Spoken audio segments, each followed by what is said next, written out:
the play fake. Towards the end zone. Down the middle. Deep. One-handed catch. How in the world? You have to be kidding me. That is impossible. That is absolutely impossible what he just did. That may be the greatest catch I've ever seen in my life.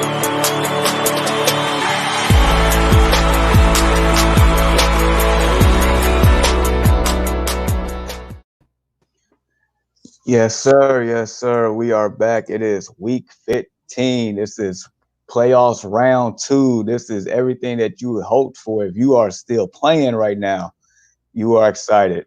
And your nerves are shot at the same time.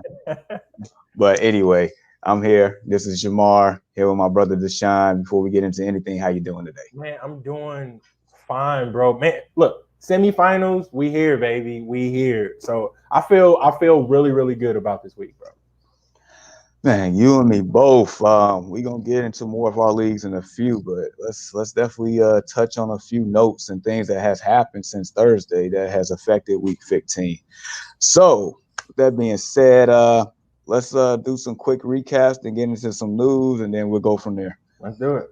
All right. So the first recap here, we had the the LA Chargers against the Las Vegas Raiders. Mm-hmm. And just from a football standpoint, like, this game was phenomenal. I enjoyed every bit of it. And a couple of things to take away on my front. I feel like Justin Herbert definitely did not disappoint. Austin Ekeler was a little lackluster.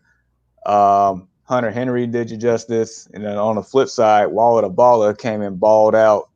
But anybody that started Derek Carr, I mean, I feel bad for you because he got hurt on the first drive or something like that. So I guess what's your thoughts on this game? Man, my thoughts on the game is, dude, look, Justin Herbert looked every bit of Rookie of the Year in that performance in which he had. Man, he's showing it all. His ability to move outside the pocket, his ability to hang in there and deliver it, take a blow, and he's showing his big, strong arm. Like, he's everything you would want in a quarterback of the future. He has the weapons. They just really need to get it going, and he performed beautifully, man. He definitely did. I have Herbert in a 16-team league. He helped me out there. I'm going against Herbert in our main league and Hunter Henry, so that didn't help me. But on the flip side, I did have Waller, the Baller, in that main league, so that helped in that aspect. And I also had Josh Jacobs, who actually he performed 26 rushing attempts, 76 yards, a touchdown, 3 catches for 38 yards. Those catches was essential to his production. So, I mean, overall, it was definitely a great game, to say the least. Yeah, let's talk about the Las Vegas side there for a second, man. Prayers go up to Derek Carr. Las Vegas have had like a very good year, and unexpectedly good year.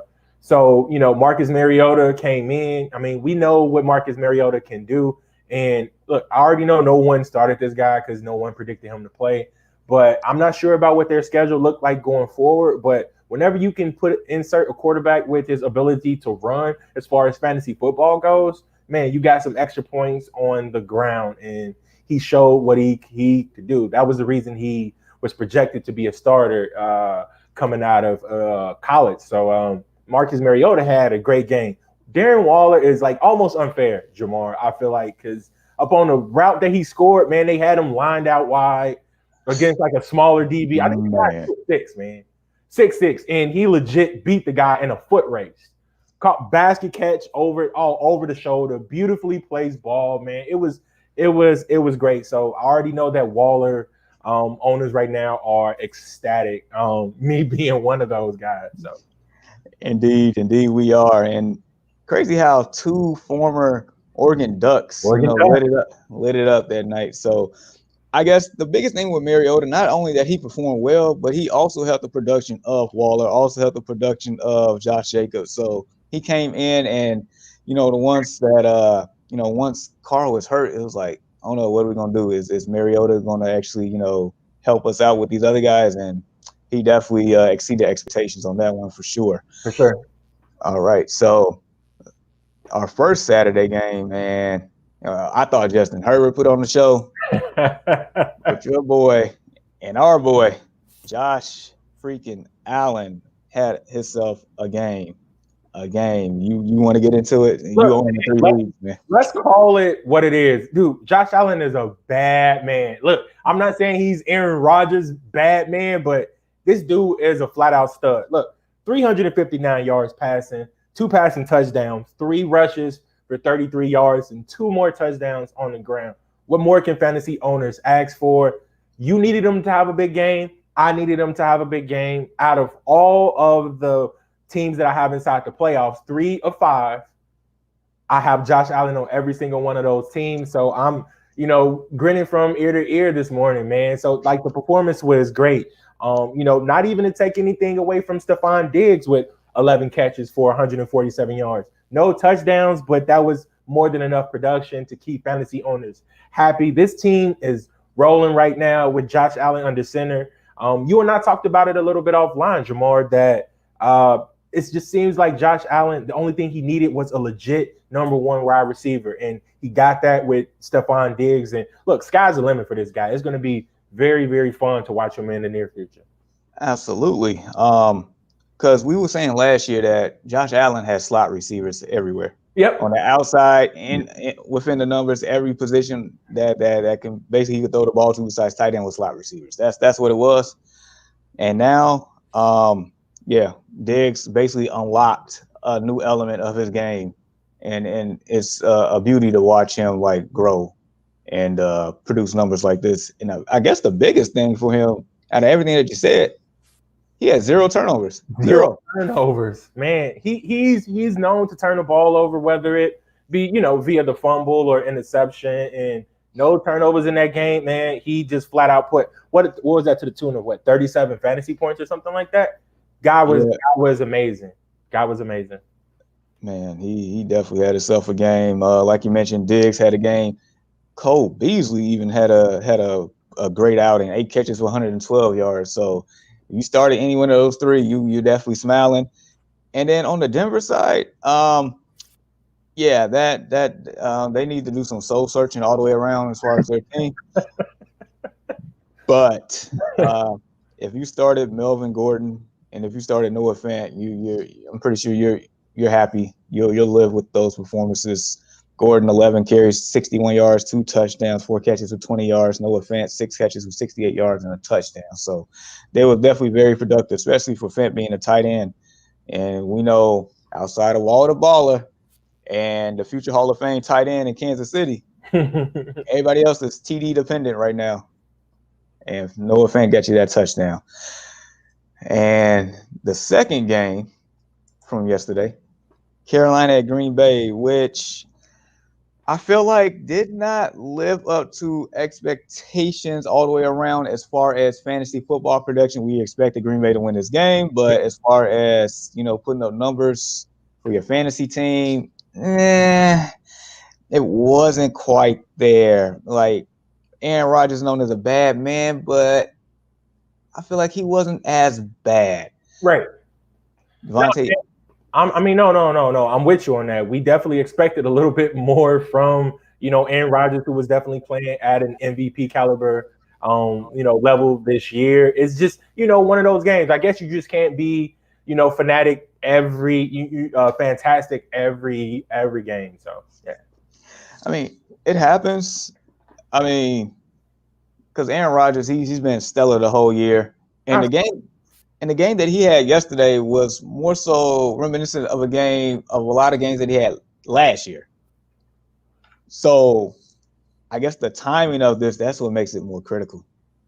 Because okay. Because if you start Aaron Rodgers and you expected more, then get it. It's like, But and then also to that, I mean, the only person that had probably a little bit higher expectations based on his production was Davante Adams. And 7 catches for 42 yards.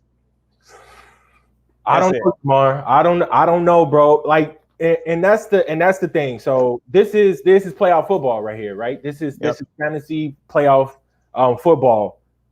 Davante Adams, like, I don't know if I can just look at the numbers, like in which he had for like the past 5 games: 23 points, 18, 34, 24, and then an 11-point game, and it's just coming in at the wrong time. I get it. They won the football game. They did everything that they need to do on the field to win the football game, but I don't think that they did enough for fantasy owners to be happy about coming into Sunday's matchups. Both of them had lackluster performances from two of the main fantasy guys at their position. I don't think that there is another, more productive consistent wide receiver out there than Devontae. A lot of people are definitely unhappy about that. Yeah, I own Adams. Matter of fact, in our Destination Fantasy League. Okay. So that hurt me a bit, but luckily for me in that league, like my team, I feel like my team is stacked. So I definitely have a little slight room for error, even though it's the playoffs. I get it, but.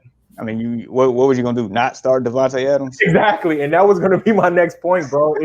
Look, you gotta play the guys that got you there. Who would be foolish enough to not start one of the league's best wide receivers in a game as critical as it was for fantasy owners yesterday? So you have to live and die with that. Yep. But I guess a positive note for the Packers, Aaron Jones, he showed up because ever since his injury and coming back and splitting carries, more time with Jamal Williams, he hasn't been the Aaron Jones that we've known of him to be earlier this year and last year. He had 20 carries for 145 yards, a touchdown, 3 catches for 13 yards. All that adds up, man. So yeah, that's there you have it for the Packers side. And then Carolina. The only player of relevance was DJ Moore. I have DJ Moore in our main league. I don't really have anybody else. I think I did start Mike Davis in one league, and that's the long shot with Django and them. But other than that, I'm glad I don't have my hands on any one of these guys. Robbie Anderson, I'm pretty sure a lot of people probably started him. And then bowled too well. When we were talking about before the show started, you made a last minute decision here. I made a last minute decision. It's sometimes you just gotta go with your gut. And I'm like, Robbie Anderson, you know what I mean? I'm not sure who Jair Alexander was gonna get, whether it was gonna be Robbie Anderson or DJ Moore, but Green Bay secondary is legit. So I was flirting with the the option of going ahead and playing Chris Godwin. So, man, thankful. Maybe 10 minutes prior to kickoff, I went and swapped those guys out. And Robbie Anderson, 2 catches for 21 yards, man, to the tune of 4 fantasy points. It seems like I made the better decision. It definitely seems like it. I feel for our guy right here, though. Shout out to Dwayne, man. He's going against Walter, Baller, Diggs, and they got Tyreek Hill. Oh, my God. Bro, I feel sorry for you, bro. I'm not sure. Shout out to my guy, Wayne, man. I'm not sure exactly who you have to combat that combination, but, boy, it better be a damn good one. Man. Hey, I feel like if he made it this far, he got some heavy hitters on his team. So. Hey, good luck, bro. You got it, Dwayne. You got it, man. But, yeah. So I guess the biggest thing from the second game was just a lot of lackluster performances across the board. Absolutely. All right, so we're gonna get into some news and injuries as you see at the bottom of the screen. The ones I can confirm: Alex Smith, Deebo Samuel, Myles Gaskin, Golladay, who seems like he only played 2 games this year, Damian Harris, Julio Jones, who's a familiar spot to this, Michael Thomas on IR, Duke Johnson. They're all out today. That hurts for quite a few people. Devontae Parker expected to play. More injury updates are to come. Speaking of, I guess, Michael Thomas and the Saints, Drew Brees, he's back after 11 fractures to the ribs, thumb injury, yada yada yada. Yep. Punctured lung rather. Yeah, he's starting against the Chiefs a month later. Well, what's your take, man? Let's just go ahead and stick to just an overall football perspective here. Good game. It's going to be a good game. Two of the top tier teams up on both sides of the football, duking it out, and this one cannot wait to watch that football game. So from a fantasy perspective, no Michael Thomas, Drew Brees' first game back. how comfortable do you feel with starting Drew Brees, knowing that his top weapon will be out? Now, to me, this seems like a pretty big Alvin Kamara game. So Kamara owners should be very excited about the departure of Michael Thomas. Yet unfortunate, we know whenever he's healthy, can't guard Mike is one of the best to do it in our league. So I'm not very, very sold on Drew Brees today. That's just me coming back from the injury that he did. Now, granted, Jamar, like taking another shot to the ribs, what will that do for Drew Brees? And he is without his top, target. I mean, how do you feel about playing him today? Well, as you know, we had a quick debate back and forth this for about a couple of seconds here. Right. I guess depending on your options, it all depends on what you got available. Like the league that I'm like going back and forth in is a 2-quarterback league, so it puts Drew Brees in play. My first quarterback was Josh Allen. Yes. I'm sitting here debating between Jared Goff against the Jets, which is a absolutely match made in heaven matchup. Dream matchup. And Drew Brees, who we know is Drew Brees. So that's what I'm debating back and forth here. So it all depends. Myself, I probably won't decide until kickoff here, but I feel like I'm in a good situation with that one. It all depends, man. But really quick, our buddy Wayne came back with a couple of things right here. So I guess the first time around he got smacked. Man, it's like when I play him, I bring the best out of him. I'm back-to-back runner-up Super Bowl contender. Nah, bro, we can't have that. Like, you got to bring home the title this year. Look, I know you're football knowledgeable. You know what I mean? So, man, look, we expect you to get it done. I don't care if you went up against Waller, Stephon Diggs, and Josh Allen all together. We need you to bring home the gold today, bro. Yeah, facts. You got to break through, man. It's no more knocking at that door. You just got to go through that. Yes, sir. And then he also had a couple of tidbits here. Taysom Hill will play a major role with Kamara. I can see that. I can definitely see Hill in the passing game again. No. I think that'll be like a smart thing to do, considering the caliber of an injury that Drew Brees had. You want to keep him as fresh as possible, right? Absolutely. I think Taysom Hill will definitely be the ultimate Swiss Army knife today for sure. Yep. Catching, running, passing at times. I mean, you never know. And I agree with this one. Josh Allen MVP talks. Yeah, we had that debate offline, man. The last game that he had, honestly, the last couple of games that we've seen, Josh Allen performing, man, he's just been an MVP caliber quarterback. Now, granted, I think he's going to come in at like the back end of things. It's definitely not going to be a unanimous vote because there is a guy by the name of Patrick Mahomes in Kansas City who is doing Patrick Mahomes-esque things right now. So I think that Josh Allen definitely deserves some consideration, though. Absolutely. He probably finished third or fourth. I think so. Yeah. Hey, man, you got to try harder, though. You got to try harder. That's it. Bring it home, my guy. Hey, man, we got your back, man. But yeah, man, that Saints Chiefs game, I'm looking forward to it. I'm definitely gonna be parked right in front of it. So a little bit more quick things, real quick, Jamar, about the injury report. So I mean, a couple of names. So we already touched on Michael Thomas. What that means, Julio Jones seemed like he's been in and out of like the lineups. I think that makes Calvin Ridley a very, very good play today. Expect nothing less than maybe 20 fantasy points from him. He's going to get targeted a lot. He should eat today. Deebo Samuel, that really hurts considering the injuries that that whole team has faced from top to bottom in every position. Brandon Ayuk, great play today. He has been stellar, and going forward, he will continue to be a great wide receiver. Yes. I actually picked up and flexing Ayuk in one of my leagues today. Yep. I need it. Good play. And at the end of that Bills game, Diggs did get hurt. He got carted off with a foot injury. They're saying they don't think it's serious, but something to note here, because I'm pretty sure Diggs is going to send some people to the fantasy football finals based on his performance. So just keep an eye out on that one. We mentioned Derek Carr's injury. We don't know how long that's going to be. We'll see on that one.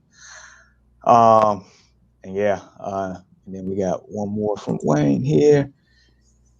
Let's see. You know what, I have to give A-Rod more credit, man. Besides Adams, we really don't know who his wide receivers are. He has 40-plus touchdowns for the third time in his career and the first player to do so. Super notable, man. Like he is right, man. He's just basically playing with a bunch of second string guys alongside of Davante Adams. But, Aaron Rodgers needs, he's not a quarterback that needs a lot of big names around him to be able to get it done. That just shows the caliber of what a quarterback that Aaron Rodgers is. First ballot Hall of Famer, one of the best to ever, step up under center in the National Football League. Like, give that guy his roses while you can still smell them, I guess.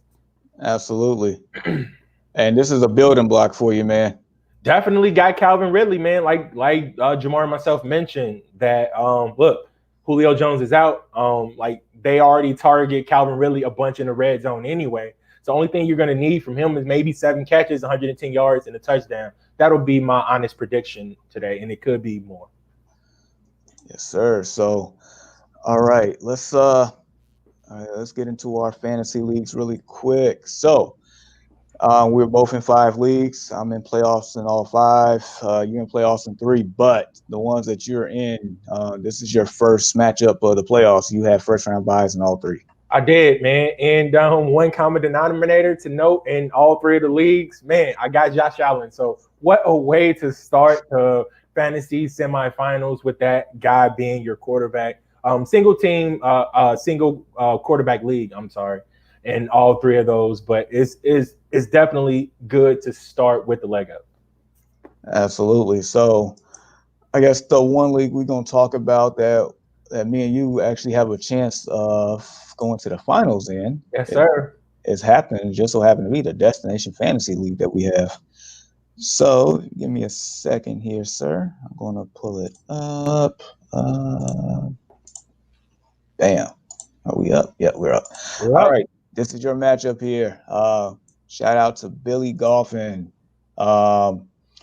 He has a lead on you, and he did start off strong on Thursday.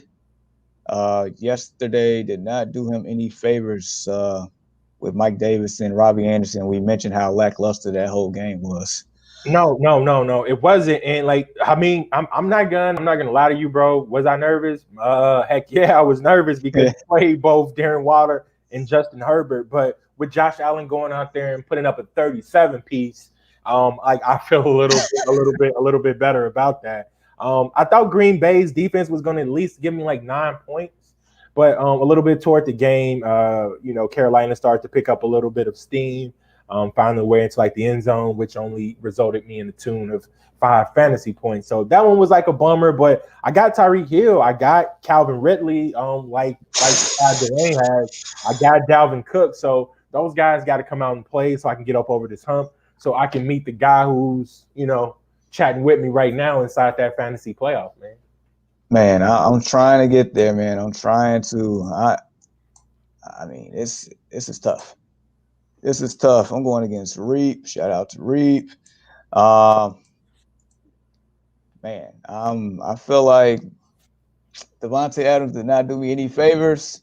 Tunyon, I mean, he had a solid performance. The Bills kicker, he definitely helped me out a lot. But boy, oh boy, I'm gonna be in a dog fight on this one. Like, he has nothing but like upside heavy hitters, man. Yeah. So I mean, the biggest takeaway from he has Adam Thielen basically in his flex position. But I think you combated that, man, pretty well with Brandon Ayuk, considering the injury to Deebo Samuel. Jonathan Taylor's been rolling.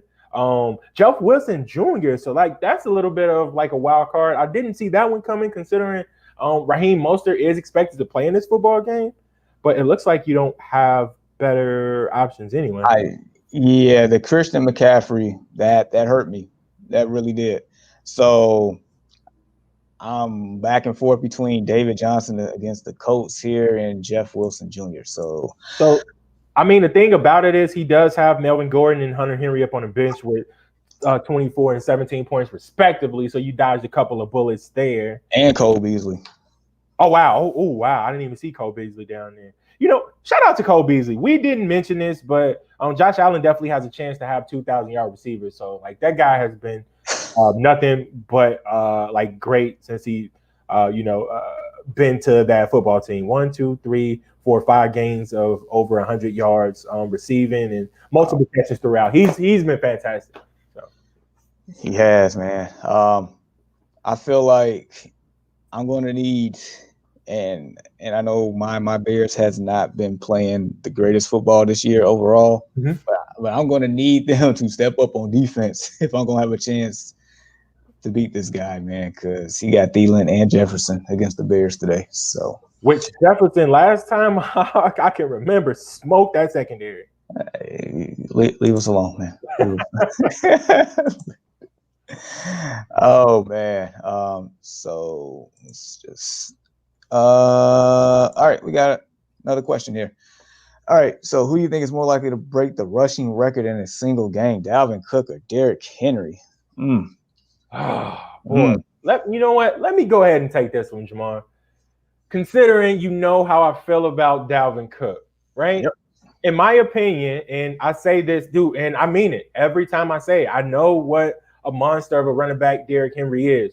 Dalvin Cook, to me, and at this point, he still is the best running back in football to me, considering his ability to catch the football and some of the things that he can do in the passing game in which Derrick Henry cannot. But as far as a pure North and South guy, man, Derrick Henry is the best. And I'm going to go ahead and give it to Derrick Henry, honestly. And I'm taking my Dalvin Cook hat off on this one. Like, you know what Dalvin Cook can do. You know how I feel about him, but I'm gonna have to go with Derrick Henry, man. Yeah, I'm gonna have to get the edge to Derrick Henry, and that's just two things. One, the body of work. We have seen him break out for long runs, and I feel like it happens more times than not with anybody else in this league. Like he would a 90+ touchdown run, it would just happen in a blink of an eye. He wants to tackle him, man. Like, you get that guy up in open fit. Like, I'm just sorry, dude. Like, that's a really, really big guy and definitely hard to bring down. That's why he gets those big runs. Guys just run out of bounds whenever he's in open space. Yeah, they out here, acting like matadors and stuff, man.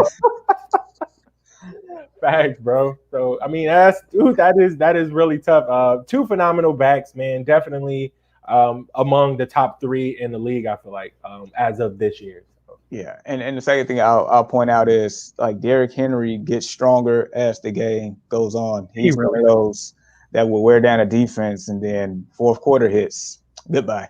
So yeah. No, that's a good question because both of them are like stellar. Enjoy watching those guys play. Absolutely. All right, really quick, just a couple of updates here as far as injuries before we get into the actual games. Jimmy Graham, I guess he had a hip injury, expected to play. Ezekiel Elliott expected to play. He had a calf injury. I guess it's more so as a matter of just how effective he'll be. I mean, that's been Ezekiel Elliott went healthy all year outside of Dak Prescott being around. He will remain on the bench. Yep. Mike Gesicki, he's a true game time decision. Evan Ingram and James White expected to play. Let's see. Julio Jones not only doesn't want to be shut down, but he had a PRP injection aimed at getting back on the field before season's end. So who knows? He might be back next week. Tough guy. And then something about Josh Gordon here has adhered to terms of his conditional reinstatement and is set to rejoin the team Monday. He hasn't practiced yet, but he is reported at 238 as far as his weight, with 7% body fat, and is eligible to play next week. Just throwing that out there. 30. Oh my God, dude, he's huge. Jesus Christ. I guess he's trying to get on his DK Metcalf. Man. Oh man. I can see it. He said, I believe the rushing record will be broken next year, and I think one of them will do it for a 300+ yard game. That I can see it because I feel like Derrick Henry flirted with one of those before. So he has not one. It was on multiple occasions. oh man, so yeah, I can definitely see that. All right, so let's get into today's games here. All right, Houston at Indianapolis. Jonathan Taylor, stud coming out of Wisconsin here. Looks like the last couple of weeks he is like either he catapulted people into the playoffs and probably won somebody their week last week. Fortunately for me, I went against Jonathan Taylor and I survived by the skin of my teeth. But anyway, he's going against a pretty bad rush defense in Houston. So how do you like him today? Man, I like him. I like him today.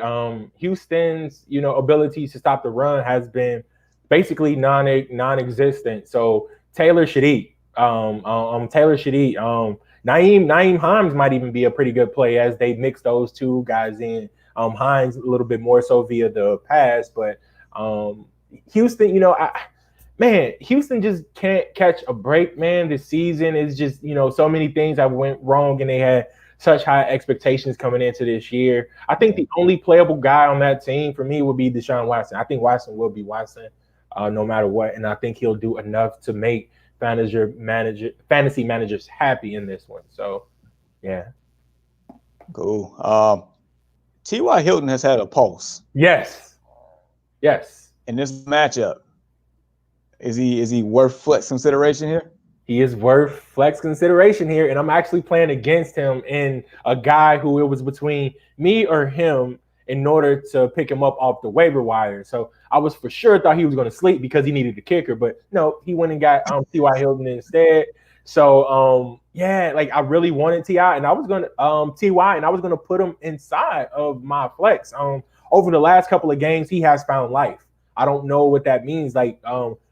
In the past, we've known him to be a true number one wide receiver. Even though it comes majority of via the slot, he still has been very, very good at being that main guy. And it looks like he's returning to form here, Juwan. It definitely seems like it, and I guess it's better late than never, I suppose, on this one. All right, we're going to go through another game here, and then got another question from Wayne. All right, so Detroit at Tennessee. We have just talked about Derrick Henry. Detroit's probably one of the worst rush defenses in the whole league. Me personally, I am scared of this because I'm going against Derrick Henry in the main league. Derrick Henry, is he eclipsing 30 fantasy points today? Yep, I'll say he have 150 rushing yards at the half, and that's just how I Come on, man. Yeah, man. Look. Tennessee is going to pound you and going to pound your paws until this game is over with. Like you said, they're going to run, and then wear you down with the play action to A.J. Brown, Corey Davis, and those guys. Ryan Tannehill should have a very good game in this one. A.J. Brown will be very solid in this football game, but Derrick Henry is going to be the guy who gets this train a chugging, man. So, look, this is my prediction, Jamar. I think he's going to have over 100 yards before halftime and 1 touchdown. So I'm not sure what he's going to do in that second half, but you and I both already noted that when it comes to fourth quarter, is Henry time, baby. So, man, and if he averaged 156 yards for the next 3 games, he will eclipse 2,000 rushing yards on the season. I'm pretty sure he's licking his chops for this game here to get there. King Henry, man. On the flip side, somehow, some way, Matthew Stafford is planning on playing today. It seemed like he had no chance at all to play, and he's gonna go out there. So I would never question his toughness whatsoever. And that's not the only incident. It's been things in the past where he just battled through and still played. So, with all that being said, I feel like the only player worth consider playing with the Lions at this point is DeAndre Swift. Do you feel different? Yeah, I do feel different, Jamar. I got TJ Hockenson. I had a brain fart. I'm sorry. Again, we mentioned Waller, we mentioned Kelsey. The only other player that we could put up on that borderline of being not touchdown dependent is TJ Hockenson, considering the injury to Kenny Galladay. So he has been getting like the targets. He has been a volume guy, has multiple, more than 3 catches over like a span of like 5 games or something. It's something really, really crazy that we haven't come to seeing from Hockenson. And again, if you're in a little bit of a deeper league, 12-team leagues, if Matt Stafford plays, Marvin Jones should be productive as well. So I'm not saying he's going to give you 100 yards, but I think somewhere around 6 to 7 catches, 80 yards, and maybe he squeezes in like a touchdown in this one. I think there's going to be some points scored. So Detroit is probably going to have to play catch up in order to stay afloat in this football game. For my sake, I need Detroit to run away with this game so Tennessee can stop running the ball. But that's neither here nor there right now. Shout out to Antoine. Marvin Jones. Yeah. I mean, I feel like there is flex value there for sure. Mm-hmm. For sure. Due to the lack of pass catchers here. Due to Kenny Galladay basically being a bench warmer the whole year. Yep. TJ Hockenson definitely is the prime beneficiary of that. But I do feel like Marvin Jones definitely has some flex value here. It all depends on, your situation and what you have available on your roster. But there is some flex appeal there. And again, like you mentioned that Stafford is going to play. Man, I don't know how, because he was considered like doubtful coming into today.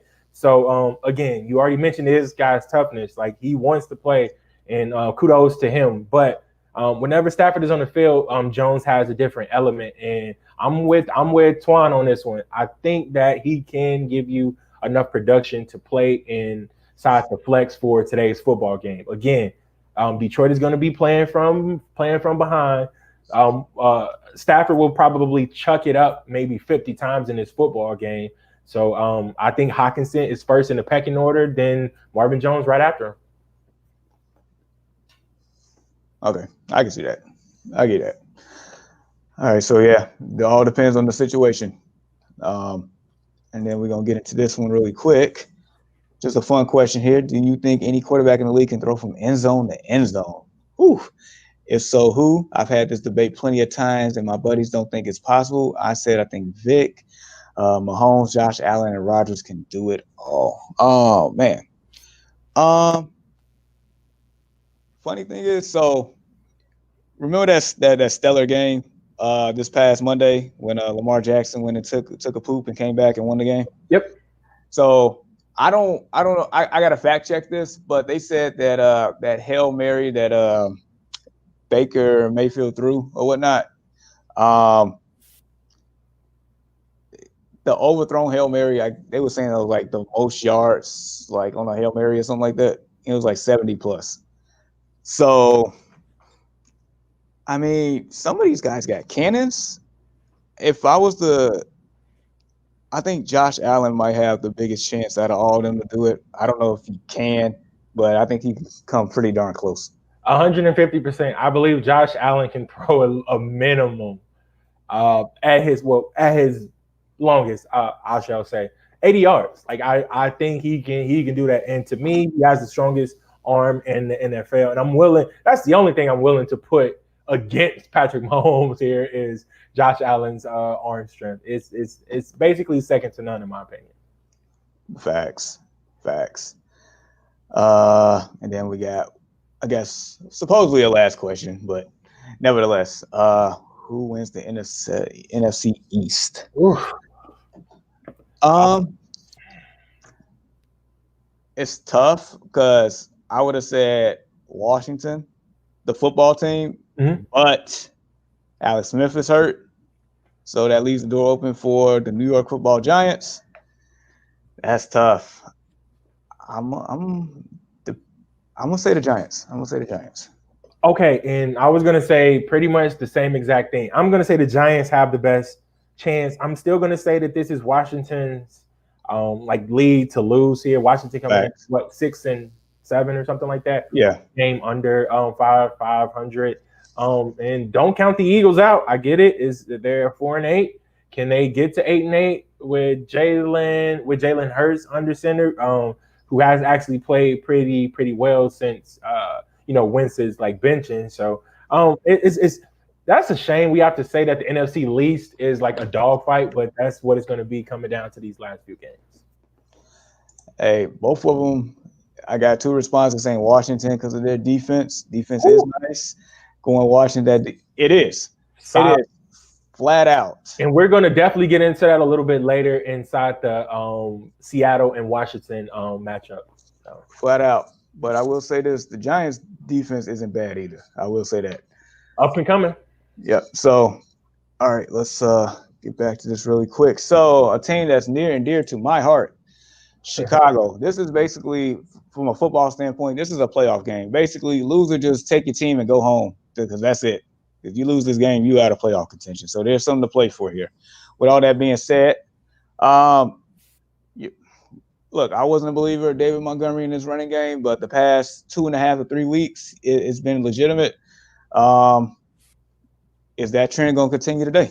Look, Jamar, I mean, sometimes you're going to have to trust me, man. Like, I get it. You are a heavy critic upon your Chicago Bears, man, but this guy has been getting the steam rolling. It seems like they're finding these holes for him to run through. I was at work, right? So I'm working, and like I go take a sip of my water. I come back like 80 yards and like what happened? And I heard, was that on like the first drive of the game, first play of the game or something like that? Look, yeah. I definitely would have expected more from him in that football game, considering, that one, huge chunk play there. But look, Minnesota's ability to stop the football has been, they've had issues, man. So I think David Montgomery, I think that trend continues. Hey, man, believe in your guys, man.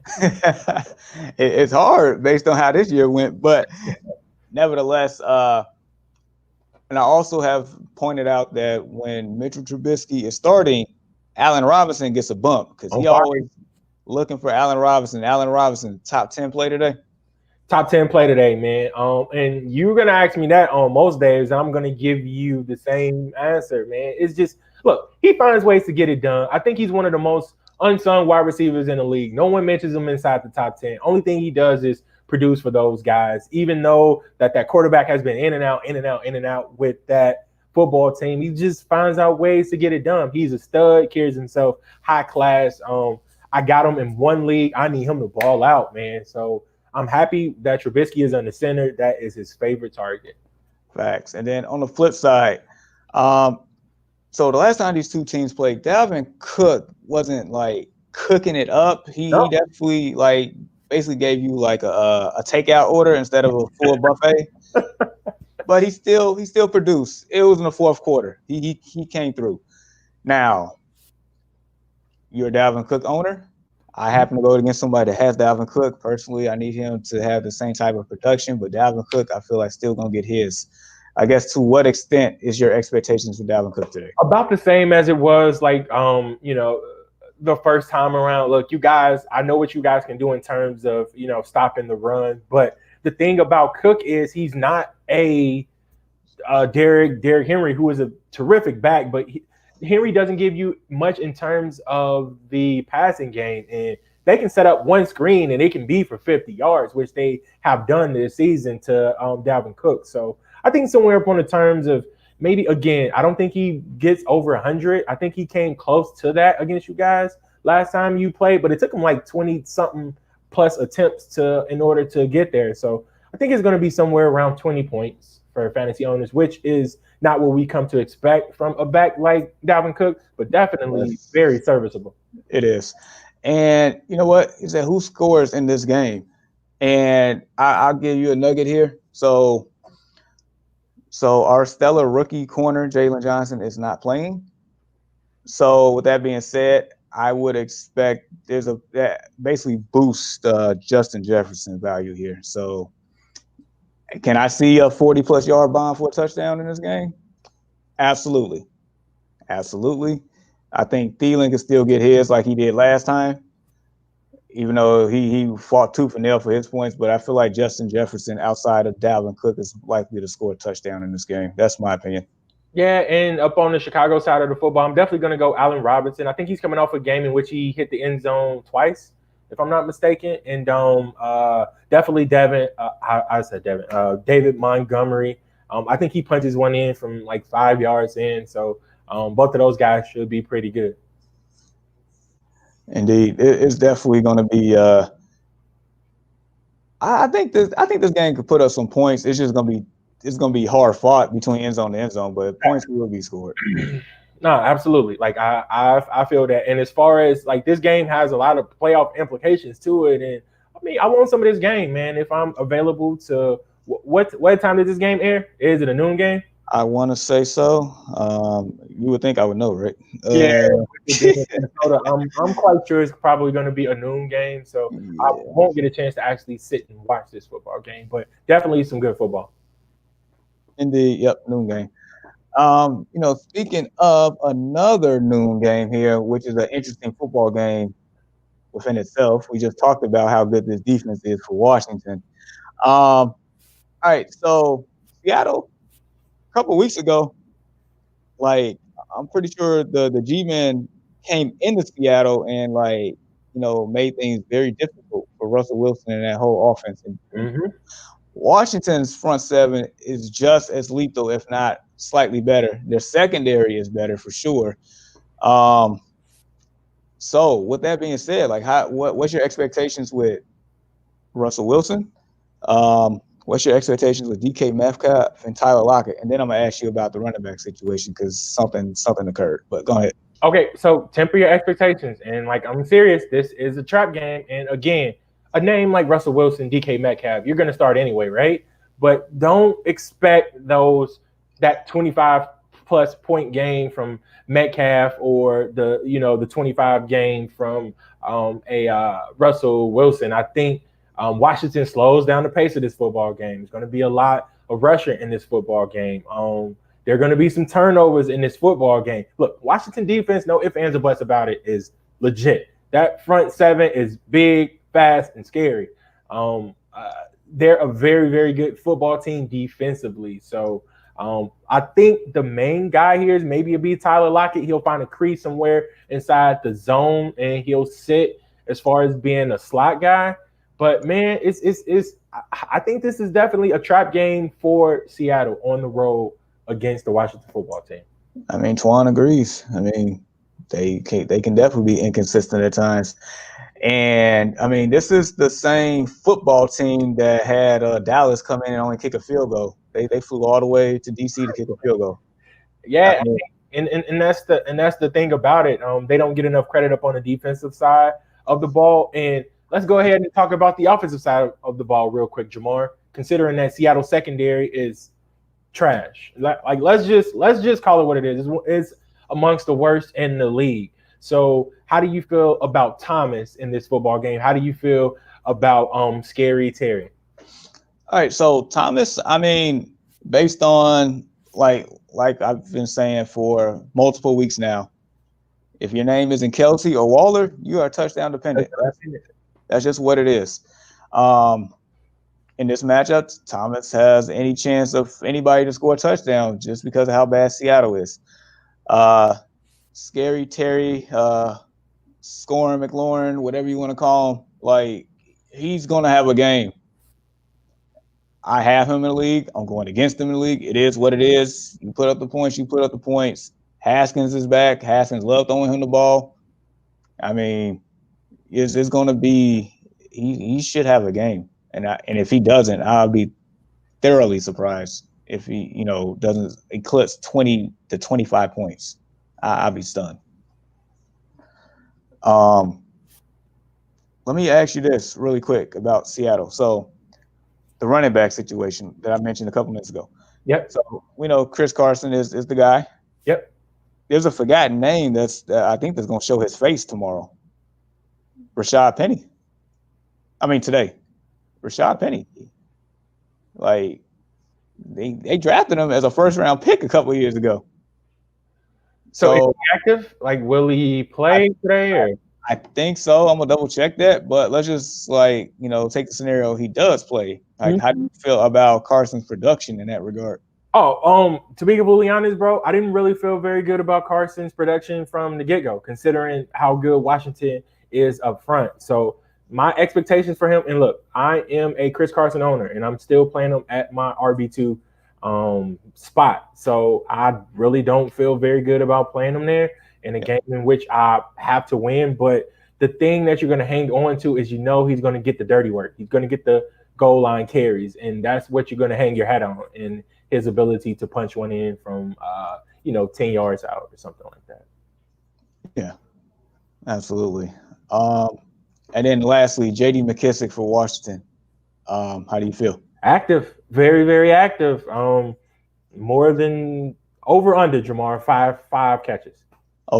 Over. So I mean that is enough to catapult him into flex consideration with upside for RB2 consideration back end if he be if he's able to reach pay dirt. So McKissick would be a pretty good play today, and I'm playing him. I'm playing against McKissick in 2 leagues today. So I mean, like you said, it is what it is. If they score, I just gotta hopefully my guys can offset that. Fair enough. All right, division game right here. New England at Miami. Historically, Tom Brady or no Tom Brady, in the last 20 years, New England is 9-11 playing in Miami. Last time New England played in Miami, I remember clear as day. Miami beat them on a last-second play. Miami catapulted New England from a first-round bye to a first-round matchup against the monster amongst men, King Henry, and booted him out the playoffs. And the last time we saw Tom Brady in a Patriots uniform. So, with all that being said, do you feel comfortable playing anybody in this game? Because I'm saying that because Gesicki is a true game time decision. Devontae Parker's back, but he hasn't been the Devontae Parker that we know him to be recently. Mm-hmm. On the flip side of the ball, I mean, Cam Newton, I mean, there's always, rushing the field, but that Miami defense is stellar. Do you feel comfortable playing anybody? If so, who? No, man. I'm going to be completely honest. The only name that I feel comfortable in playing just because of overall production over the past couple of weeks was Mike Gesicki. And the thing about that is he is a true game time decision. So you would have to, keep your eyes on whether he's going to get the nod to go ahead and suit up in this football game or not. So the thing about it is, look, both two good defensive teams. This is a divisional matchup. With all the names inside of New England that actually opted out of this season before the season start due to COVID, right? They still, and the defense is still this good. Imagine once they get those group of guys back, they definitely have something to build upon. Now, Miami side of the football does not get enough credit. Those cornerbacks, oh my gosh, man. They are legit. I think they're going to get after Cam in this football game. Low scoring football game is going to be a defensive one, in my opinion. But outside of maybe one of these two defenses will probably be the best play inside of this matchup. Miami's D or New England's D. I think they can both offset each other. But as far as names outside of Gesicki, man, I don't like any of them. It means too much right now to score points inside of fantasy football, so I can't. I feel you on that one. Really quick, going back to that Seattle game, who's more likely to score, Metcalf or Lockett? That's tough. I'm thinking Lockett, just based on they move him around on the field, slot sometimes on the outside, probably create mismatches there. We definitely recognize the ability of DK Metcalf, but Lockett probably have an easier time of finding the end zone. That's my opinion. I'm with you there 100%. And granted, if DK Metcalf does score in this game, I mean, who would be surprised given the physical specimen that he is? It's he's definitely a man amongst boys as far as wide receiver cornerback matchups are concerned. So it's DK. If he does score, I wouldn't be surprised, but it looks like Tyler Lockett has an easier path. Yeah, agreed.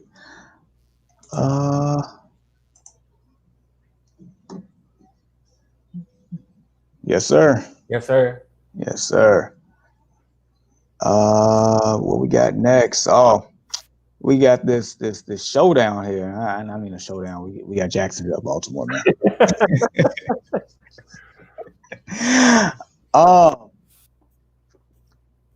I guess the only player of relevance for Jacksonville at this point is James Robinson. Yep.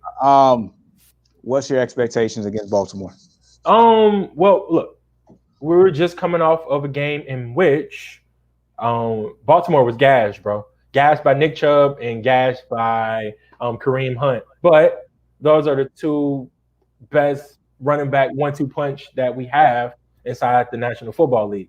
So in a game in which Jacksonville will be playing from behind, obviously, how many chances will James Robinson get on the ground? Again, we know he can do in terms of like the passing game, but I still feel solid enough to give him RB2 consideration. I'm quite sure that if you do play him, if you do have him, you're still going to play him.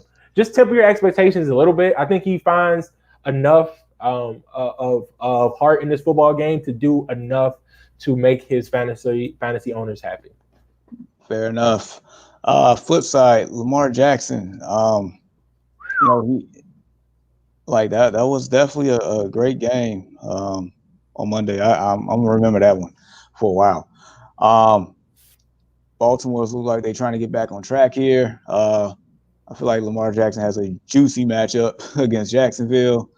I mean, besides him, like how do you feel about everybody else? Man, you're gonna play Lamar Jackson. I think we're gonna see a repeat of what happened last week in this football game. Lamar Jackson is gonna be electric. No ifs, ands, or buts about it. Jacksonville is basically a SEC team right now up on the defensive side of the football.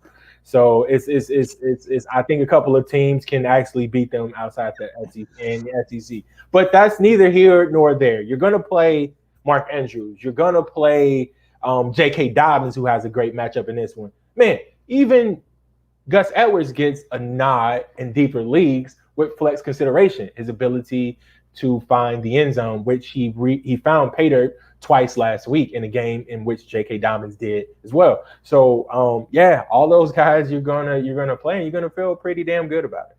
All right, and then Hollywood Brown, what are we doing? We're gonna bench him. I thought he wasn't playing this week because he hasn't been that receiver in which we known him to be. And me and my guys chat about this a lot offline. He's a one-trick pony. He's essentially a Deshaun Jackson. He runs the go route, and that's about it. He dropped the ball 3 times in that football game. He didn't look like he knew what he was doing out there, man. And immediately after he dropped it the second time, they said, "Come grab some pine." So I don't know, man. I ain't really feeling it. Yeah, bro, man. It's look up on the defensive side of the football. I really think Clemson, shout out to Trevor Lawrence from getting it done real quick. Anyway, against the Irish yesterday, number 1 overall pick in football next year, probably going to end up a Jet. But back to the discussion. So yeah, man, I think a team like Clemson or Alabama could actually stack up against them. I'm just being honest, bro. No cap, honestly, bro. So yeah.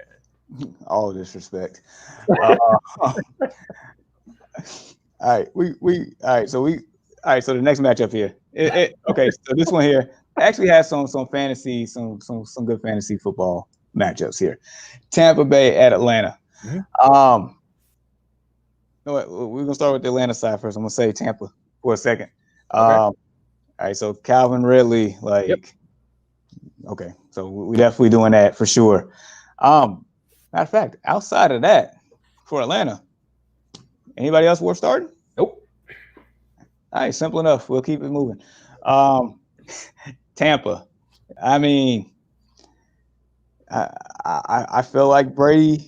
This is a very favorable matchup for Brady and that offense for sure. And I feel like we've been saying that for the last 2 weeks now. But this is week 15. I have Godwin. You have Godwin. I have Brady. I have Antonio Brown in all leagues that I'm in. What am I doing here?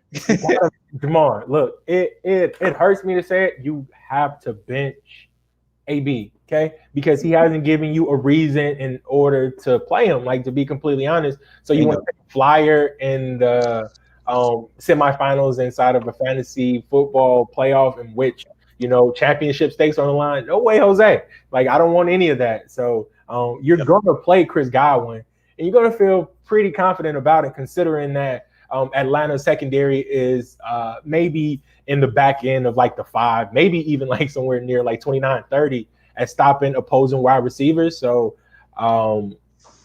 Godwin better get something done.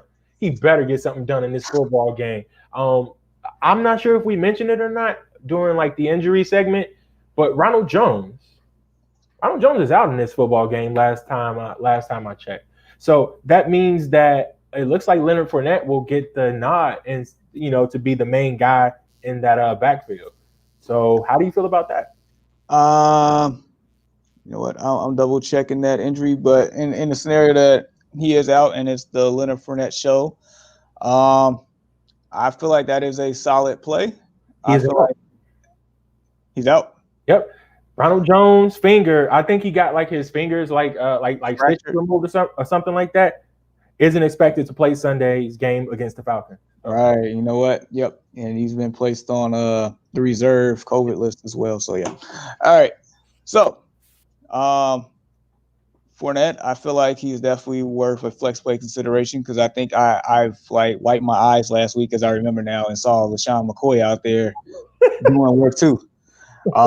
It's always good to see a blast from the past that was like a fantasy league winner at one point in time in his prime with the Eagles. It was dude, if you don't know, LaShawn McCoy was that guy. Right. But yeah, I would say flex consideration for sure. Definitely for sure. But I guess depends on what Brady feels like doing. You don't feel like chugging it? Is he gonna like check down to him? Is he just gonna hand it off I feel like it's what Brady feel like doing on this one. So nah, dude, like I'm with you 100%. And tough loss for the Bucks, considering that Ronald Jones was looking to be that number one guy, and he has been that production wise. He's been terrific this year. No ifs, ands, or buts about it, but looks like it's going to be the Leonard Fournette show for the next couple of games. I mean, I guess the ones that took a chance on him after he got cut, it might pay dividends right now if he's still around. I mean, basically the same question. Like, is he like what? Like, I guess whatever Brady feels like doing, right? Yeah, I mean, I guess the flow of the game. If Tampa comes out early, gunslinging up to a 21-point lead, you could probably definitely see a lot of Leonard Fournette going forward. I mean, absolutely. I think I'll say this. I think it's game flow dependent on Leonard Fournette today. No, dude, that is fair, and I'm there with you 100%. Just if anybody out there is going to play Leonard Fournette today, just understand that he isn't going to give you the same production as a Ronald Jones. We saw Ronald Jones take it to the house from 98 yards or something like that. Fournette not be that guy. Ronald Jones is more dynamic. Ronald Jones catch out the backfield. Leonard Fournette is more so of a north and south guy with his ability to catch the football from time to time, but he isn't Jones in open space is basically what I'm trying to say. Yeah, and for all I know, LaShawn McCoy could be the third down running back today. That may be true, bro. So, I mean, we'll see. This here's an interesting matchup. 49ers at Cowboys. We touched on it before. I'm going to touch on it again. No Deebo Samuel, Brandon Ayuk. I absolutely love this matchup, and I know you do too. Yep, absolutely. Running back situation, because I know I'm stuck with Jeff Wilson Jr. in one of those leagues that I showed you. Yep. I mean, how do you – here's the thing, like, Dallas is Swiss cheese against running backs. It's just what it is. Swiss cheese against the secondary. I mean, against no matter how you spin it, they're just bad on defense, basically. Yeah. So, I guess how do you feel about the 49ers running back situation in general today? So I feel pretty good about it. Even if you are going to do a sneaky good play in Jeff Wilson, look, Mostert is expected to play in this football game, so I think he's going to get a lot of the work. But I think Wilson can actually punch it in this football game, considering that the Cowboys just their defense is just like terrible. So I expect San Francisco to win this football game. They are a running football team, and they look to mix it up in the backfield. So what you have to do is hopefully that San Francisco gets a lead in this game, and they don't abort the run game. Yeah, I mean, which we can all see happening because Dallas is just that bad. Ezekiel Elliott, like, oh boy, you go ahead, man. Just say how you feel, because I'm gonna start going off on that fool again. Look, man, I drafted this guy. Okay, let me put it this way: I'm in 5 leagues, right? Yep. Out of the 2 teams that I did not make the playoffs in, guess who was my RB1? You want to take a wild guess? Is his name Ezekiel Elliott? It's that guy, man. He was a main reason in which, look, he never lived up to the expectation. I thought that the injury to, Dak Prescott early on would do him a little bit of good, and he would establish himself as like, look, hey, I know what I have to do. My main guy is out. Let me go ahead and run out there with some force. The only thing he did was force the football outside of his hands, and a lot of that, like the fumbling, is on him. Look, you can't complain about your offensive line, Zeke. You cannot complain about them for you losing the football. That's all on you, bro. And for you to be one of the best best running backs in the league, self-proclaimed, then like go out there and show it. You know what I mean?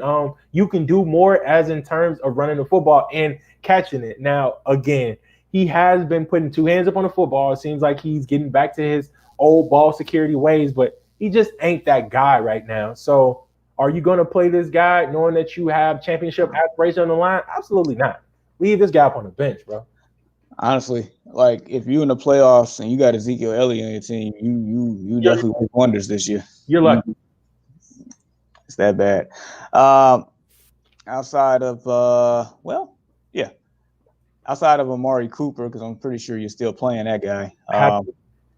Anybody else on Dallas you playing? No, all the rest of the guys are 2 touchdown dependent. CeeDee Lamb, boy, man, he was off to a darn good start, bro. So it's definitely unfortunate that Dak went out early, because I think CD would have been in the running for Rookie of the Year alongside Justin Jefferson and Justin Herbert. So, but no, outside of those guys, outside of Amari Cooper alone, please stay away from everyone else up on Dallas. All right, fair enough. All right, next one here, which I feel like is an interesting matchup for sure. Mm-hmm. You got the Eagles at the Cardinals. Okay. Jalen Hurts is the talk of the town here. Got Carson Wentz in his feelings right now and everything else. There's more to it, but we'll discuss that another time. As far as Jalen Hurts, I feel like his production is going to unlock everybody else's production. Just like we saw Miles Sanders have a game last week because of his ability to be a dual threat that can actually sling the ball from point A to point B with no problems. Yep. So with that being said, I think Arizona's defense, isn't the greatest, but isn't the worst either type thing. Yeah. All right. So Miles Sanders, how do you feel? I feel pretty good about him, and just for the very reason that you just stated, Jamar, that look, so you're gonna have to keep an eye on Jalen Hurts in both facets, right? In the run game, because it seems to me he's like a one read guy. If that one guy isn't open, he's gonna take off and run. There's pretty much nothing you can do about it. And like the crazy thing about it is we're seeing 2 similar quarterbacks in this football game. Kyler Murray is, similar in that same regard. So definitely Murray has better weapons around him, in my opinion, than Jalen Hurts does. So I feel pretty good about playing Miles Sanders. I feel pretty good about playing even a Dallas Goedert. The guy who I don't want any of is Zach Ertz. So he hasn't been Zach Ertz, and I don't think he will be with that football team next year, in my opinion. Why, when you can get the same or similar production out of a Dallas Goedert for way less. So I think we pretty much seen our last days of Zach Ertz and the Philly jersey. Indeed. And then on the flip side here, Kyler Murray. I'm pretty sure you're starting him. That's just what it is. DeAndre Hopkins, pretty sure the same thing. Kenyon Drake. How are we feeling? I mean, I feel I'm on the fence about him, but it's looking like I'm falling off the side of the fence to where it's more positive. There's no sticker bugs on this side of the fence if I am to fall. So it's Philly's front is pretty good. So but we all know what Kenyon Drake can do as in terms of like the passing game as well. It's just my thing about it, how much will Chase Edmonds cut into his third down production? Fair enough. And I just want to point this out in case somebody was wondering. So Dan Arnold, they're tight end, right? Glad you mentioned that, bro. So here's the thing. This man has caught a total of 6 catches in the last 4 games. And he has 4 touchdowns. Touchdown dependent though, but hey, man, it's it's and look, Jamar, I read an article in which that they want to establish this guy as a league's top tight end, and it's looking like they're trying to turn that page and actually make that into a reality. So if you are in a deeper league and you want to give Arnold a nod, like how can I be mad at you considering that what he has done over the past couple of games? Like I wouldn't be opposed to that. And this is truly, he is truly a definition of touchdown dependent. Facts. This is truly the definition of boom or bust here.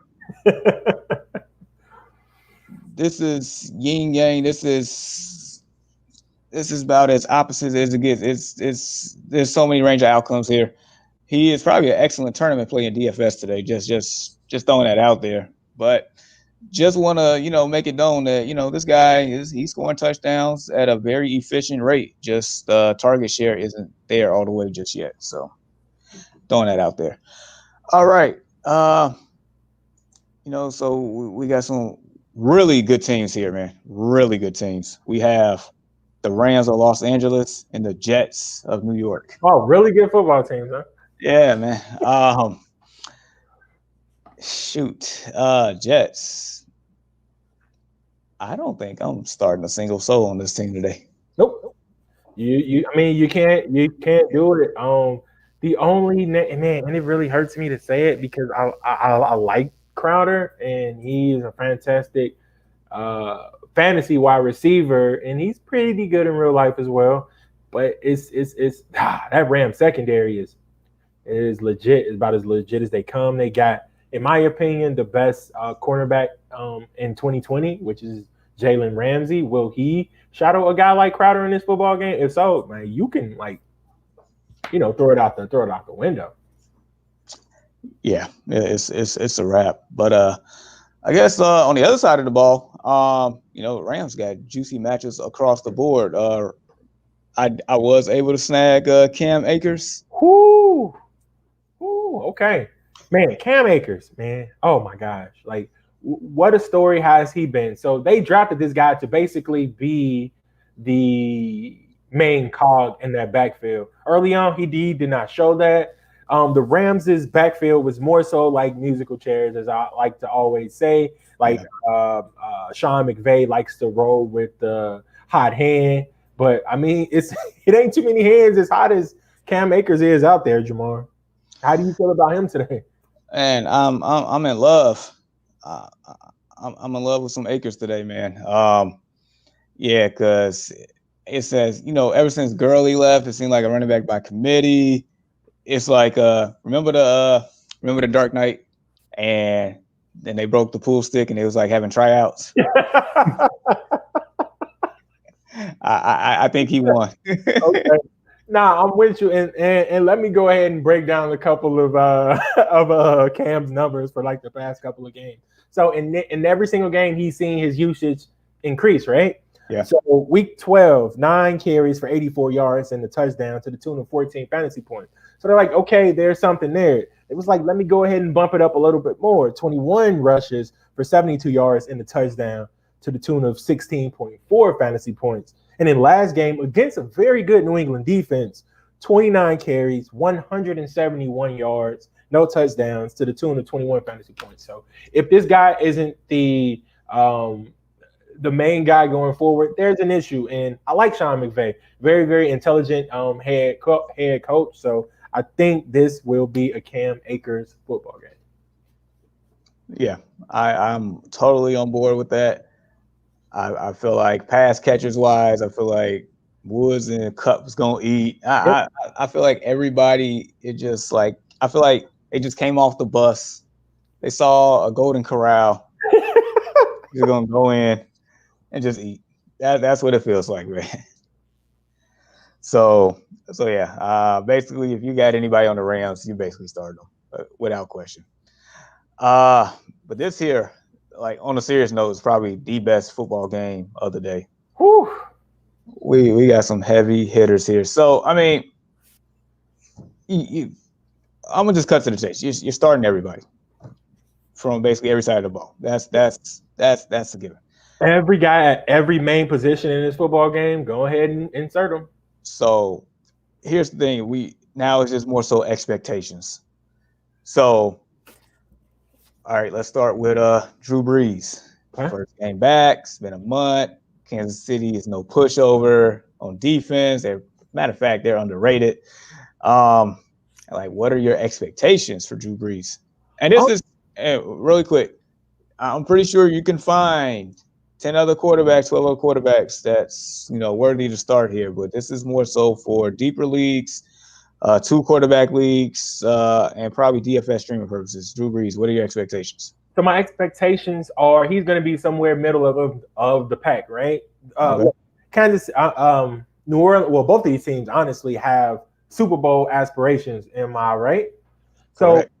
What would you do as a head coach? Would you want to go ahead and insert your quarterback inside the game and give him a full load, knowing that he has more games to play? Drew Brees is already 50 years old, basically. So I mean, he cannot take another hit like this. And if Drew Brees is not under center, they don't have a shot. I'm sorry. I like Taysom Hill as far as a fantasy quarterback, but in real football, no, you're going to need to have Drew Brees under center to actually get this done. So I'm going to be cautious with Drew Brees.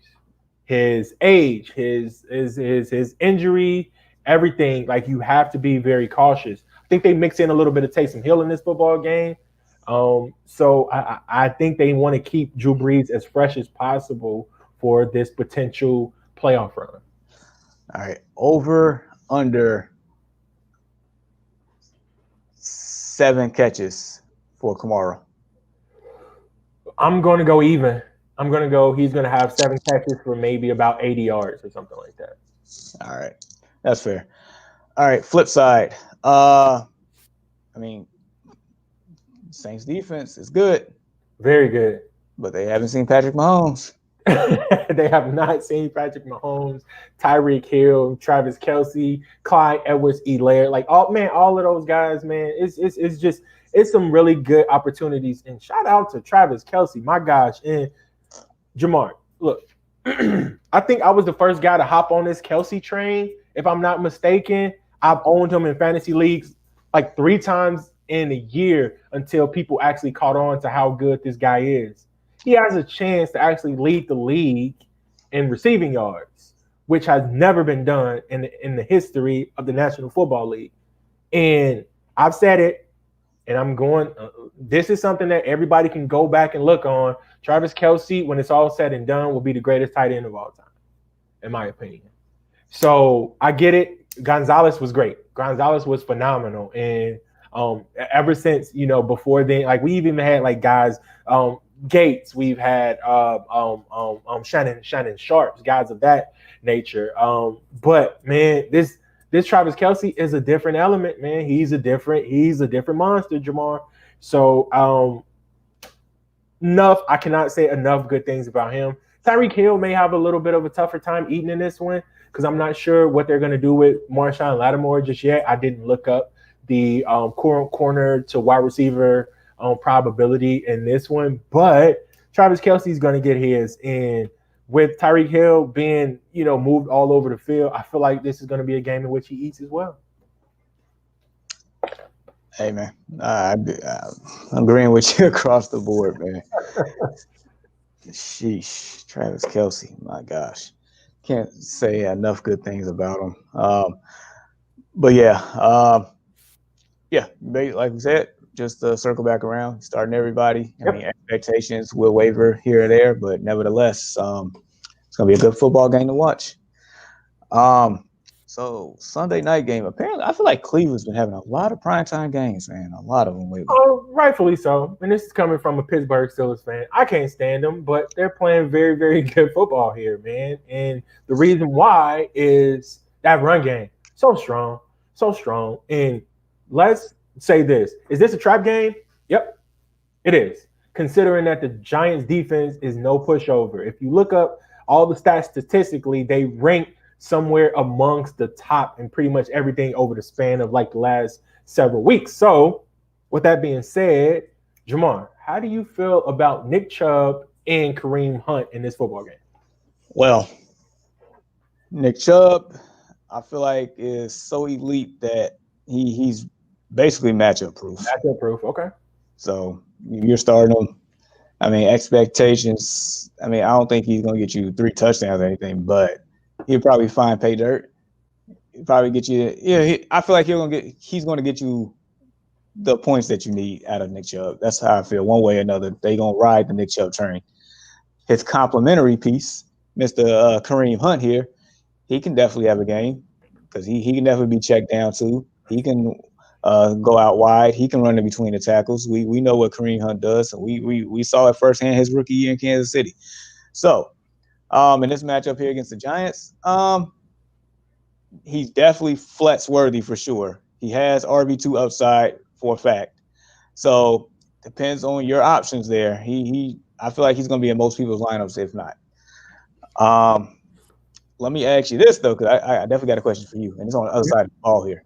So in the same league that I had Jeff Wilson in while we was debating about that, I spotted Wayne Gallman in the waivers and available, and I kind of snagged him up and dropped Taysom Hill here.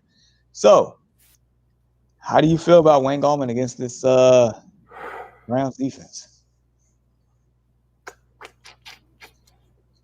I feel okay with him, man. Like I do. So like I'm thinking, and there's really no reason for me to say like, nah, he's just gonna flop or he isn't gonna be productive. But the thing about it is, how well do you trust Gallman in a game in which you have the championship on the line? Now, Gallman can be productive. You're gonna need him, and I mean it. You're gonna need him to score. Will he score in this football game? That's the thing about question. Yep. That's tough to say. That's very tough to say, but that's going to be something that you're going to have to truly think about if you do, think about inserting him as probably like a flex play, maybe. You know what I mean? Probably at best. I'm not sure if you're going to put him in like at the RB2. But I mean, yeah, it has potential. That's what I want to say. So fair enough. All right, so nevertheless, this is going to be a sneaky good game, so just be aware. And then lastly, I feel like the AFC North in general is running Monday Night Football these days. I mean, last week it was Cleveland and Baltimore. Now we got Pittsburgh and Cincinnati.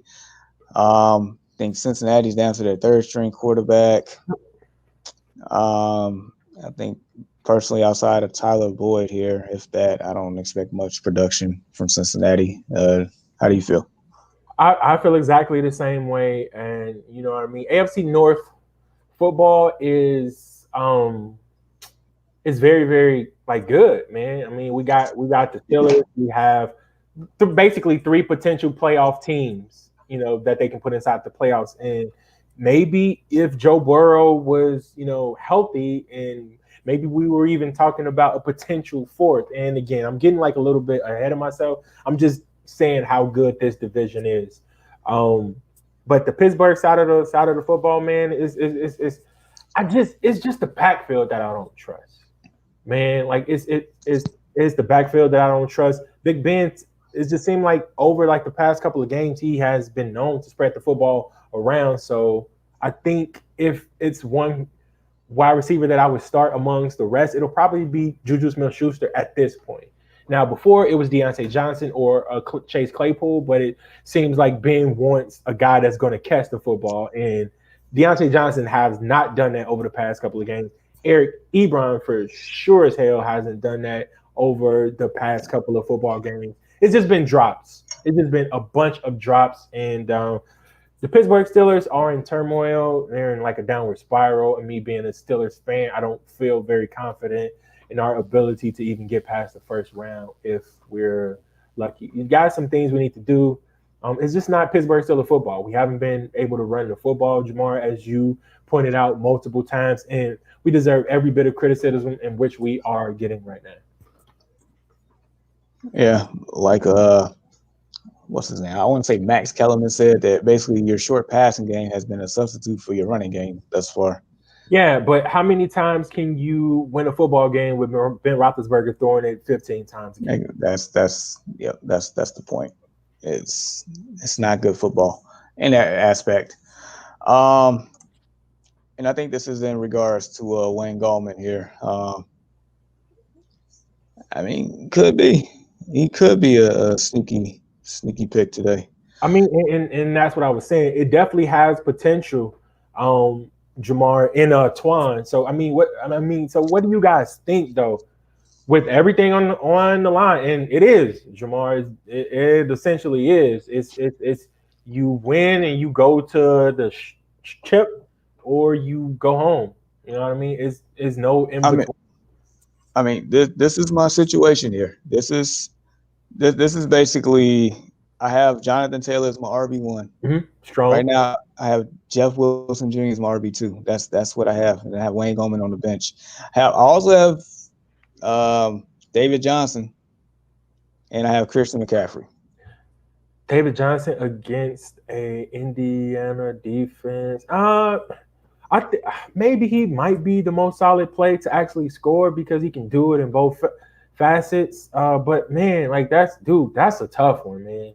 That is a tough one. I would not like to be in that predicament, knowing that I have a shot at going home. But you definitely got some homework to do in these next couple of hours. Absolutely, and this is my ticket to the finals to potentially see you. Yep. So I'm gonna have to figure this one out. But this is why I do it. This is why I love fantasy football. I love being a problem solver. I love figuring this stuff out. So I'm gonna get it done. And yeah, it is, bro. It really is, man. And it's a lot up on the line, Twan. And but just like Jamar said, man. As soon as we get like the wheels working, he's typically good at those gut like calls that you have to make. I mean, the resume speaks for itself. Basically, he got 5 teams inside the playoffs still with a potential to go to the big dance in all 5. That's pretty exceptional. Appreciate that. I will say this much: I'm not wavering from my flex play of Brandon Ayuk. My wideout one is Devontae Adams, and my second wideout is Terry McLaurin. So that's not changing. So it should. Yeah. So yeah, we'll see what happens, man. I'm excited and nervous at the same time, but that is the beauty of it. Appreciate it, man. Good luck to you. For you too, bro. Straight up. Let us know how it resulted for you, so we can give you a shout out here, man. But yeah, man, this is week 15. This is basically punching your ticket to the finals here in a lot of leagues. Yep. Like what we've been preaching here is, basically there's no time to be cute. There's no time to roll the dice here. You basically like I stated a few weeks ago, in the past couple of weeks, is like, look at the evidence. The evidence will let you know who you should definitely lean towards in certain situations. you basically don't want to second guess yourself. Second guessing yourself will get you screwed up really quick. You'll be out of it within the first maybe hour of today's games by second guessing your pick. That's just what it is. Go with your gut. I mean, you made it this far with or without our help. So continue to go what's been working for you. Don't get cute. I'm not about to sit Patrick Mahomes because he's going against a tough Saints defense. I'm not doing that. I'm not about to play Ezekiel Elliott just because of his name, unless I actually have to. I mean, I'm just not about to just do anything that's outside the norm and expect it to produce the same results that I've been doing that's within inside the norm. It's not logical. So that's my take on it. Let me see. And then we have this one right here. One more time before we cut out TD scores in y'all hearts. I'm guessing he thinking, like the question is like he thinking that who's going to score a TD no matter what, basically today. I would say clarify that just a little bit, but I guess if that is the question. Well, let's see. Give me a second here. Like, while I'm thinking, do you have anybody on top of your brain that's just gonna get it done? I'm gonna say Travis Kelce for sure. He's gonna get.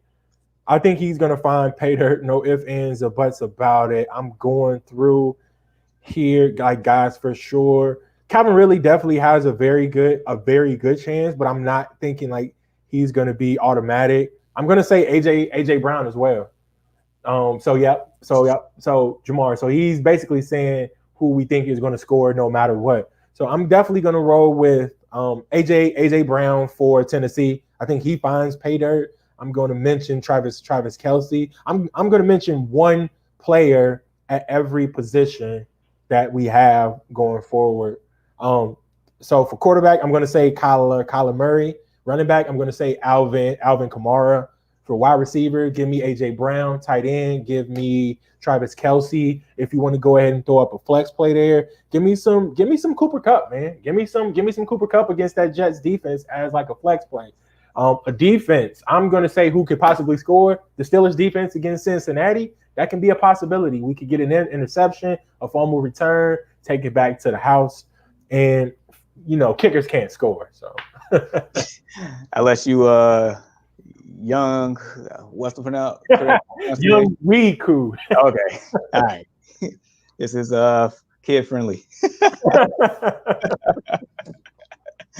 Oh man, I can't go off the top of my head for each position, but I'm just looking at these teams here in these matchups. I would say Nick Chubb is pay dirt bound. I would say Cam Akers is. Cardinals. I'm pretty sure D-Hop will find his way in there for sure. I feel like somehow, some way, I feel like that Washington defense gonna score a touchdown. It's possible. It's possible. And we already mentioned that, Jamar. Temper expectations for those guys. And again, you already said it. Don't get cute. Just because DK Metcalf has a tough matchup against this team, you're still gonna play that guy as a wide receiver one. So. Absolutely. I mean, I feel like there's definitely a lot of potential here today. Really quick. I feel like Calvin Ridley, he's gonna find his way to the end zone one way or another. Hella high water.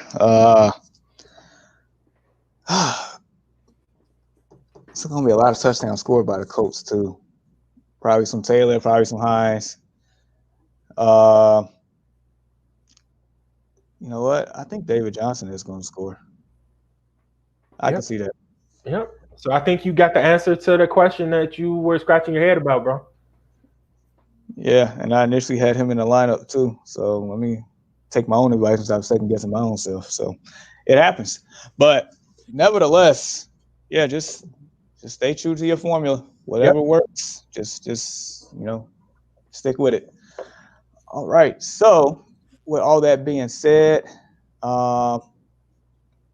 Respect y'all. Thanks for everything. Truly appreciate y'all insight. Once again, good luck. Thank you for No doubt, Twan, man. Make sure you bring the goal home today. Dwayne, make sure you bring the goal home today, and so you can have a chance to actually, meet up with, your opponent inside the fantasy football championship. Yeah, thank you. And thank you for your support. When we get it posted, just appreciate if you could just, download the podcast. It'll be up shortly after this show. And speaking of which, we can be found on Spotify. We can be found on Apple Podcasts. We're actually on Pandora now. Got that to go through. Soon we'll be on Audible with Amazon. We're on a lot of platforms here. Check out the website. It is, as right now, is under a little maintenance, but it'll be up running shortly. But nevertheless, we have apparel and stuff for you all. Appreciate all the support that we've been getting. We've been growing and growing. This podcast has been growing, believe it or not. We are there for you all. You can find us on Facebook, Instagram, Twitter, Snapchat. Basically, you name it, we're there. YouTube. So appreciate you all. And most importantly, good luck. Good luck. You too, Deshaun. Good luck. Man, hey, man, same thing to you, man. I'm definitely looking forward to our potential matchup inside the championship and the Destination Fantasy League. It would only be right? So good luck to you in that league and every other league you're in. Good luck to everyone out there. And like Jamar mentioned, man, we appreciate the support. It goes a long way. We appreciate the questions and anybody we helped along the way. Thank you for rocking with us. We truly appreciate it. Absolutely. For Deshaun, I'm Jamar. We'll see you all for a championship Sunday. For a vast majority of you all next week. Until then, deuces.